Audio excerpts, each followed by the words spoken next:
All right, welcome into Carp's Corner. Huge things to discuss with what's going on here this week in college football. We've got the USC coaching search, names being thrown out there from all over the place. We've got James Franklin. Is he part of that USC coaching search? What the heck is he doing in his press conferences for a guy that's normally really buttoned up?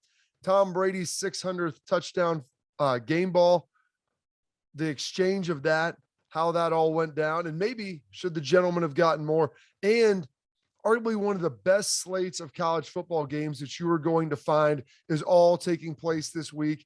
Got a lot of it backloaded in the evening, but there is a nice little buffet of things kind of happening throughout the day as well. So that's going to be pretty terrific as we look at that. So some good stuff here going on. Starting off the USC coaching job. Some names have been thrown out all over the place. You know, Mike Tomlin, his name was thrown out by Carson Palmer. All of a sudden, boom, you see that thing, shot down. Or maybe it wasn't thrown out by Carson Palmer. That was Jeff Fisher, who we'll get to in a minute. But his name gets thrown out there and it gets in speculation. Mike Tomlin, any coach who really wants to talk about how to shoot down a coaching search or a potential coaching exploration that has your name in it, go watch Mike Tomlin. The problem is most coaches don't want to do that. Most coaches enjoy their name being floated out there so they can go garner leverage and they can get a better salary and get a better deal with their current team, even if they're not interested in leaving. I have no problem with that. It's a free market. You're able to do whatever it is you want to do and be able to garner as much as you possibly can from your current employer or potentially someone else. But Mike Tomlin comes to the mic, boom. I'm not interested. I'm coaching the Pittsburgh Steelers. I've never been interested. There's not a booster that could write a big enough check and never say never, but never. And so that is unequivocally the biggest denial you will find of it. And I think it's safe to say that Mike Tomlin is not part of the USC coaching search, and not that he ever was anyway, but he is obviously not interested. Now, we'll go to someone else, Jeff Fisher, guy that's coaching 500 football in the NFL. And what does it look like there with him? I see someone that makes sense. He's USC alum. He's got strong ties. He was on some pretty good teams there. I don't know if he has the desire to come back to coach college football. He's been out of the game for quite a while. It's been a long, long time. He's a very cool dude. He's a chill dude. Could he have success in Southern California? I think he probably could.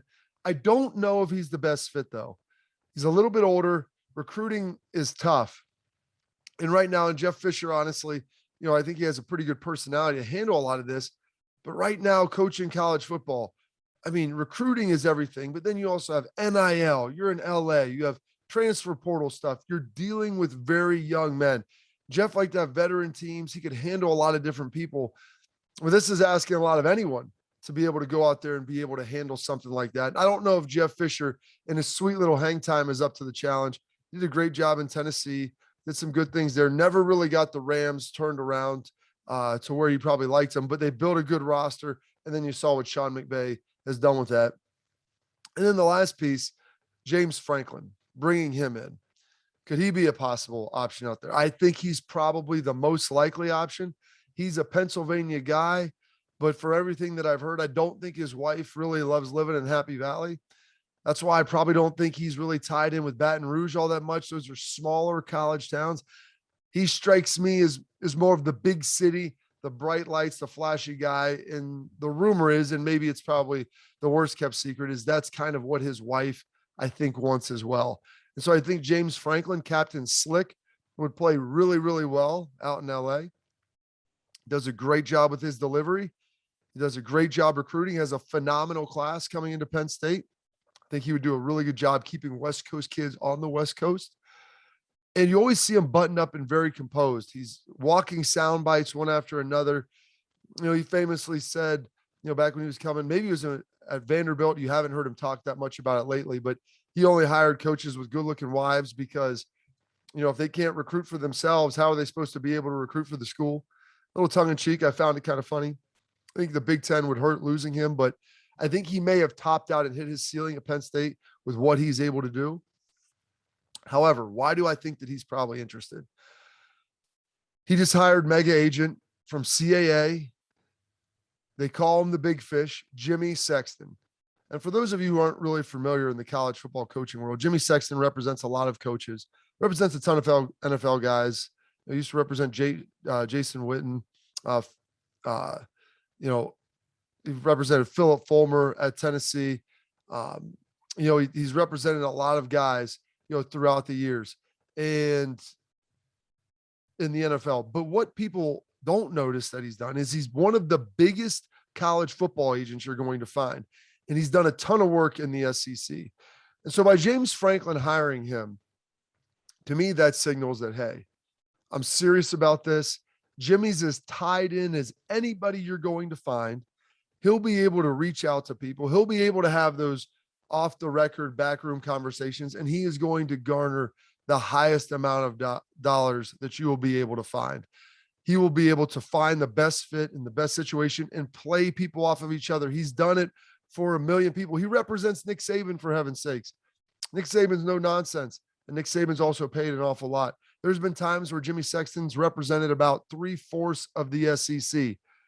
He's very well known. He's very well respected, and he does a fantastic job for his clients. And so when you make a representation change, to me, that signals that you're not happy with the person that you are. I don't think that's a big surprise.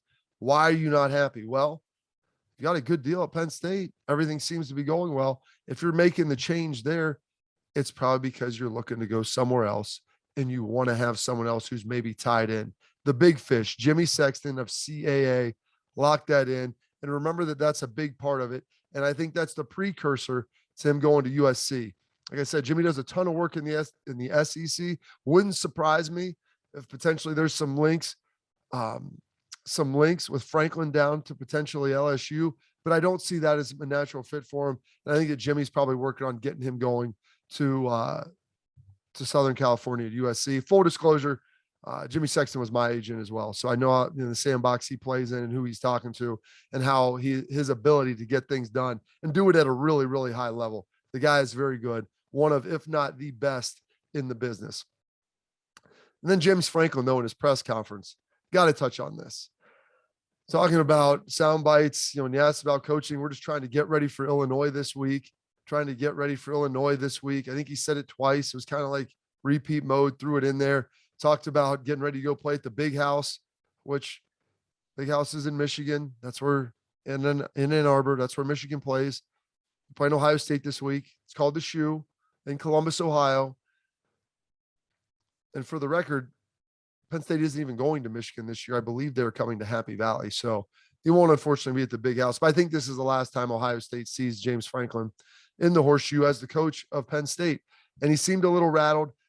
And maybe that's just some PTSD from the loss to Illinois. It wouldn't surprise me at all. Heck, you lose to Illinois like that, that's something that's going to rattle you for a while and may bother you for a number of days, if not weeks, in a game they should have won. Like I said earlier on the last episode, that's why the Big Ten can't have nice things, because James Franklin should have taken care of business, and they ultimately didn't, and they lost the game. And so it's not surprising that they're trying to get this probably moving quickly before Penn State, who has had a lot of injuries this year, play Ohio State. They got Michigan State. They got Michigan. They could very easily lose all three of those games and end up at 8-4. And then maybe a little of that luster is worn off, but I don't think enough to potentially derail any deals that would be negotiated right now. Now on to Tom Brady. Tom Brady throws a 600 touchdown ball to Mike Evans. Mike Evans catches it. Great, dude. What does he do? I'm going to go give it to someone in the stands. We're going to hand it up there to him. Hey, where's the ball, Mike? It's my 600 touchdown ball. Oh, holy smokes. We got to go get it. So Tampa Bay sends someone over there to negotiate it to get it back. Guy's smart. He's lobbying for some things. And heck, I think he should have even lobbied for more than what he got. And so there comes the debate. The ball is reportedly worth upwards of $500 million. Some people said as much as $750,000. And with that, obviously, it's a nice bartering chip that you would have, something that could be worth upwards of $1 million. I don't know if there'll be another quarterback to throw 600 touchdown passes. Maybe see someone like Matt Stafford getting there if he stays healthy, and especially in the Sean McVay offense. But he's still got a decade more to get there. Heck, Tom, there's a good chance he might hit 650. I don't know about 700, but 650 if he plays another year and a half, I think there's a possibility that he gets to that. Based upon he's probably throwing 30 to 35 touchdown passes a year now. especially with that offense. The guy in return gets back a couple of Tom Brady signed jerseys, gets back a Tom Brady signed ball, I think a Mike Evans signed jersey, a pair of Brady cleats, I think season tickets for this year. And I've heard next year too. I'm not exactly positive, but I think the guy should have asked for much more. He should have tried to turn those season tickets into suite seats. You should have wanted a suite for the next year, Tom. You can throw it on that and throw it on your tab. However, Tom comes on Monday Night Football, and maybe this is part of his endorsement. I know he's got some crypto endorsements, but he says he's going to throw out a Bitcoin to him as well, which Bitcoin right now, upper 50s, lower 60s, $1,000. And so Tom's going to do right by the guy. And I do respect that. He's probably only getting of the all monetary value of the goods he's trading, probably coming in around, I don't know, $100,000, maybe, probably not even that. But you know what? Everybody's talking about him. What I would have asked for is, you know what, Tom, we're going to go out there and let's recreate you throwing that touchdown pass. But to me, we'll get a video of it. You sign these things personally. Thanks for giving the ball back and all those things. I want to meet and greet. I want my family to be out there, because those are the experiences that are literally almost priceless because no one can get them done. Maybe Tom, you guys even go over to his house for dinner. How does that sound? That would have been something nice to ask for. Little soiree over at Brady. I want Giselle there too. Get the whole family. We'll have dinner together, and that'll be a nice little treat. Now on to this big slate of games this weekend. This thing is fantastic. We've got some night matchups. We've got Penn State, number 20, traveling to 5th ranked Ohio State. You've got UNC traveling to, taking on Notre Dame. Notre Dame's ranked 11th. They've slowly been climbing back in the polls after that loss to Cincinnati. You've got Georgia, Florida at 3:30. Love that one. The world's largest cocktail party in Jacksonville. That's a fun one that I think could garner a lot of interest. Huge opportunity for Florida to really make some noise and make some waves. Don't know if they'll be able to do it against the Bulldogs with what Ugg has been doing here the last couple of weeks, because I don't know if they're a complete offense, but they're a darn good offense, so it may not even matter. You got Ole Miss sitting there at, I believe, 10th, traveling to take on Auburn. Auburn, a favorite, by the way, ranked number 18th. So a nice little test for Matt Corral. And I believe you have Michigan traveling to Michigan State, and that is 6 versus 8 in East Lansing. That's going to be noon. So you're going to have stuff that's going to kind of span the whole day with a nice buffet at night to be able to click around and find some different games. Let's start with Ohio State, Penn State. I thought this was going to be a good game. And then I saw that Illinois matchup. Penn State's got some problems. And if Sean Clifford's not healthy, they've struggled to run the football. They're not playing all that well right now. Defensively, yeah, they held Illinois to 10 in regulation. But Illinois' offense they're ranked like 120th in the nation in total yards. Like, this isn't an offense you're writing home about. Meanwhile, on the other side, Ohio State has the number 1 scoring and yardage offense in the nation. And their scoring defense, I believe, has climbed into the teens. They've gotten a lot better the last couple of weeks. It looked like this would be a nice test. Jahan Dotson's really, I think, all that Nittany Lion offense has. Couldn't even get a fade in overtime, but he's their big play guy. He's someone that they're going to be able to move along with and be able to move the football with down the field. Line in that is 18.5 points, man. It is a huge line, and I think probably Ohio State ends up covering that. Now on to the other Big Ten game, probably the biggest game now in the Big Ten, given that Penn State loss. Michigan traveling to Michigan State in East Lansing. Michigan's favored by, I believe, 3.5. So you take a neutral field. It's basically a touchdown advantage, they think, to Michigan. I think this game is close. I think Michigan State gets it. And it's going to be great going back and forth. Michigan State's coming off a bye. Michigan basically off a bye. Big, huge beatdown in Northwestern. But this Michigan offense, if they can put points on the board, I don't know if Michigan will be able to keep pace simply running the ball. A lot will be pushed onto Cade McNamara. Maybe they'll start rotating J.J. McCarthy and a little more at quarterback. Peyton Thorne's playing pretty well. Kenneth Walker III, the running back for Michigan, could be the difference in this game. And they've got Reed and Naylor, 2 nice weapons on the outside. So they're able to hit some deep shots, get some things going out there. I think that could put Michigan behind the 8 ball if they have to try to keep pace and score. Scored a lot of points. They've rolled some up against some average to bad defenses, and they've done a lot of it running the football. But can they do it if they have to throw to get back into a game? I don't think that they can. So that's why I think if Michigan State can get the early lead, have an advantage there in that one. UNC traveling to Notre Dame. I mean, Notre Dame's ranked 11th. They're a 3.5-point favorite. I feel like this is going to be the story of Notre Dame much of the rest of the year. They're playing teams that they're better than. How much better? Well, not significantly. They'll have to play a clean game. They're going to need more from Jack Cohn, who's throwing for like 150, 170 yards in some of these games. However, Sam Howell, who was once a Heisman frontrunner, thought to be, potentially the first overall pick in the draft, he hasn't been very good the last couple of games. They lost to Florida State. They squeak one out against Miami.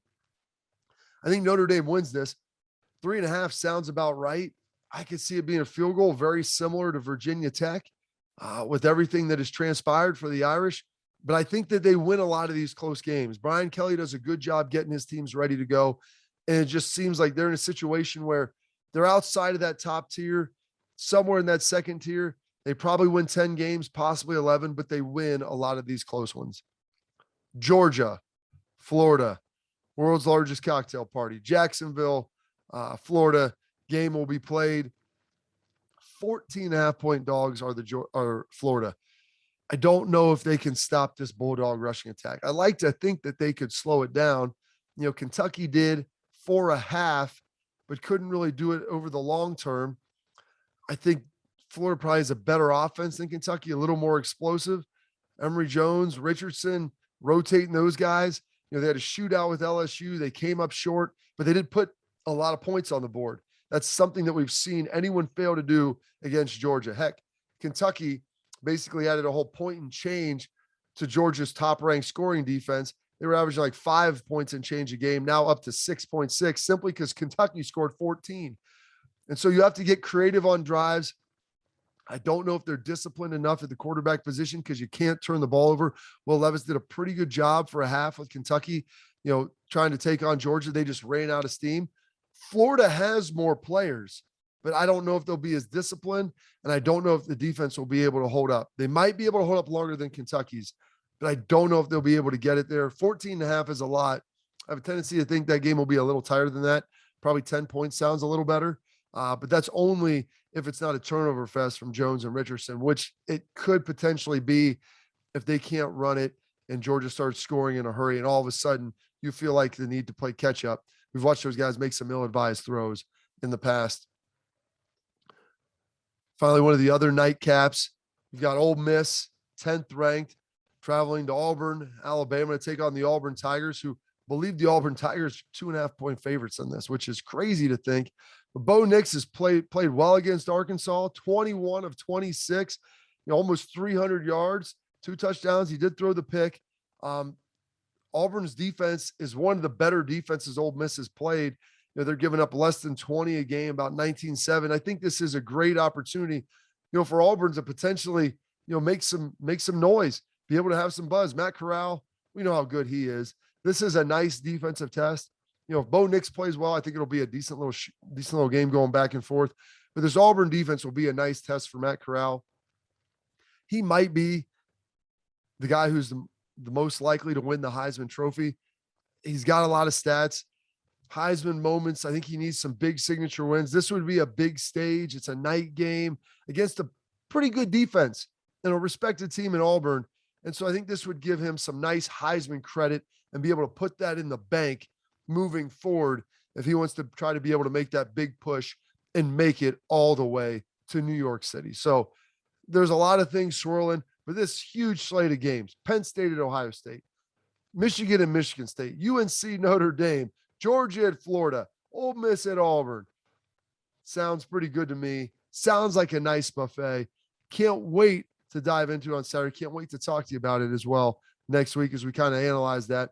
And then plus, we'll be on James Franklin watch to see where he's going, see how Jimmy Sexton is working for him. Remember the big fish, Jimmy Sexton does a great job connecting with ADs, setting market value. And I know he's going to be pushing hard for James Franklin to find a job somewhere, whether that's in USC or potentially in Baton Rouge, even though I'm inclined to think it's going to be more USC right now. So that is it for another edition or episode of Carp's Corner. Thanks for listening.